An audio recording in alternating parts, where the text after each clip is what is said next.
Namaste, this is your Maulika.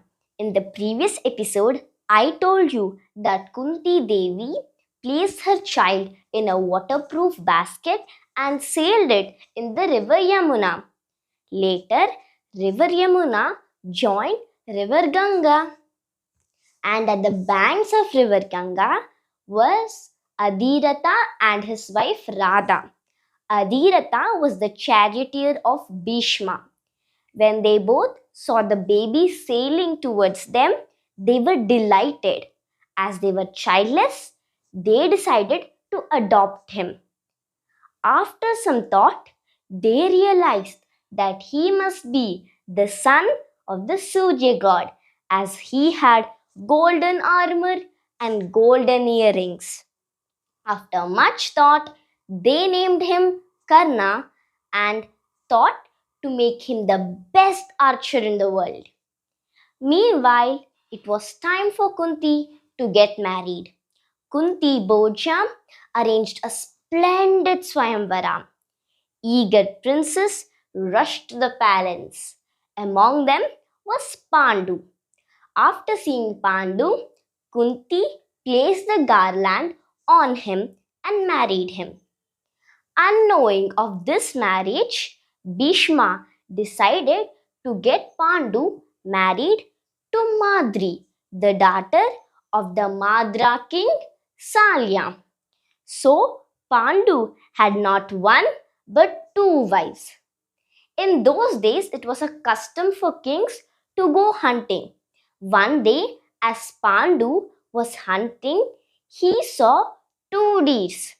Actually, they were the sage and his wife. Unknowing of this, Pandu killed them with his arrows. So, the sage, who is disguised as a deer, cursed Pandu that he will die immediately when the next time he sleeps beside his wife. So, he was very grieved after this curse. Pandu decided to roam as a hermit in the forest. He insisted his wife Madri and Kunti to not accompany him, but in vain. So the three of them started their lives in the forest. That's when Kunti told to Pandu about the Durvasa's boon to her. So she used the mantra and got three sons: Yudhishthira from the Dharma god, Bhima from the Vayu god, and Arjuna from the Indra god. Even Madri wanted to have sons, so she pleaded Kunti to teach her the mantra of Durvasa. And then, using that, even she got two sons from the Ashwins, the gods of dawn. She named them Nakula and Sahadeva. It was as Dhritarashtra was the only one to rule the kingdom, Bhishma sent messengers to the mountain kingdom Gandhara to have Gandhari as the queen of Hastinapura.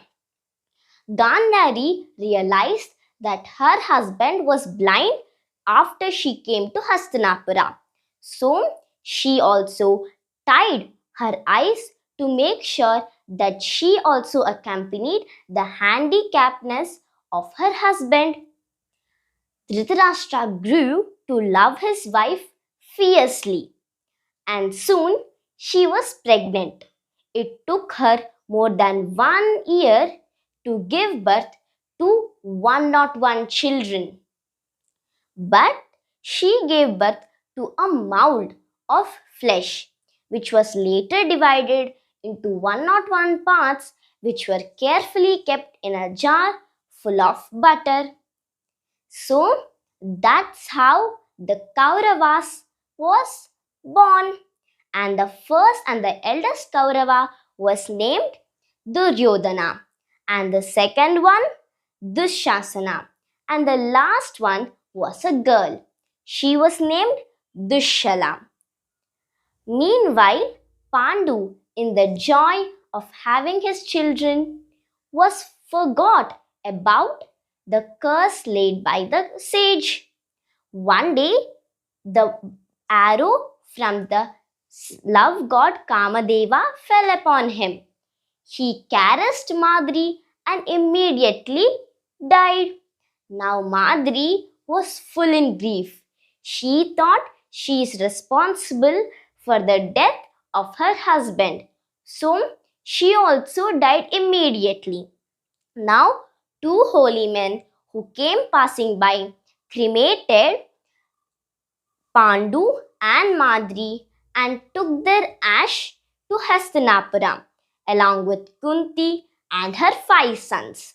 Back in Hastinapuram, everyone was shocked to hear the death of Pandu.